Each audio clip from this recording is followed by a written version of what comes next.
pouco sobre a terceira revolução industrial.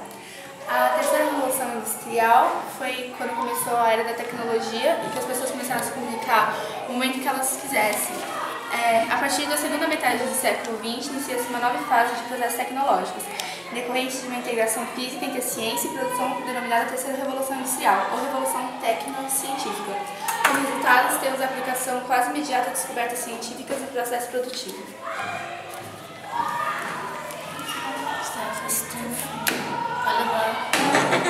É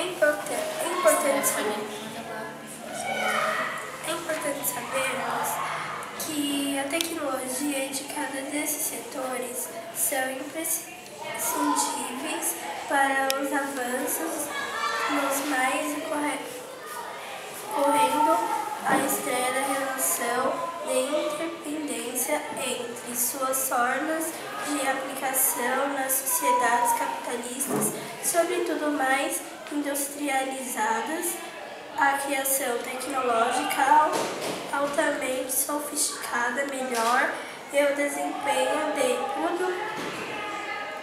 produtividade do trabalho, criar produção e melhor qualidade de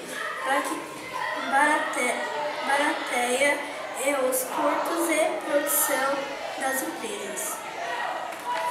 Oi, meu nome é Milene, eu vou falar da terceira revolução industrial e assim, pelo que dá pra ver na nossa maquete, nós fizemos bastantes prédios e fábricas para lembrar um pouco da revolução, né? Que também entra um pouco das outras revoluções dentro da terceira, mas isso eu não vou falar. Cadê aqui? Porém, os robôs ou as novas tecnologias de produção parecem ser os únicos e mais cruéis causadores do desemprego. No entanto, existem outras razões de ordem econômica, social, institucional e geopolitana que, associadas à tecnologia, foram um conjunto que explicaram melhor aquilo que para alguns analistas significa até mesmo o fim de sua sociedade organizada com base no trabalho.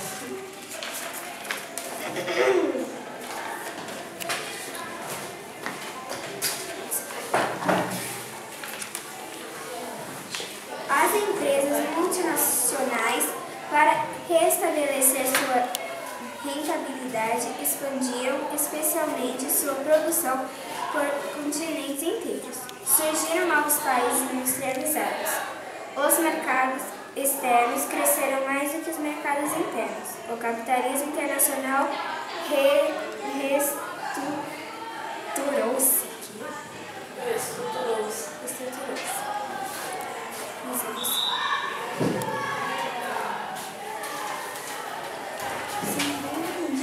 Oi, meu nome é Isabela, eu vou falar mais um pouco sobre a terceira revolução industrial. Os países de economia avançada precisaram criar internamente condições de competitividade. A saturação dos mercados acabou gerando uma produção diversificada para atender os consumidores diferenciados. Os contratos de trabalho passaram a ser mais flexíveis, diminuiu o número de trabalhadores permanentes e cresceu o número de trabalhadores temporários. Flexibilizaram-se os salários, cresceram as desigualdades salariais, segundo a qualificação dos empregados e as especificações da empresa. Os sindicatos viram reduzido seu poder de representação e de reivindicação, ampliou-se o desemprego.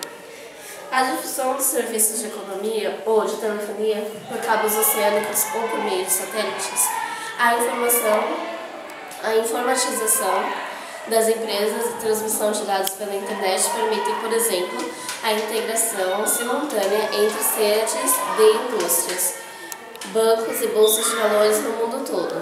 O transporte em massa de pessoas e mercadorias por navios e aviões de grande porte tornou muito mais intensos os negócios empresariais e o comércio internacional. Dessa forma, as grandes distâncias deixaram de consumir obstáculos para a integração mais afetiva entre as nações. Criaram-se, assim, as condições necessárias para a expansão do capitalismo em nível planetário, principalmente por meio da implantação de filiais das grandes empresas multinacionais, até mesmo nos países menos avançados. Durante a feitura do trabalho, vocês trouxeram, sei lá, alguma curiosidade, alguma coisa bacana que vocês queiram falar sobre a terceira revolução industrial ou até mesmo sobre a maquete mesmo? Não? Tá joia, meninas. A maquete ficou ótima de vocês, tá? Eu agradeço muito a participação de cada uma. Obrigada.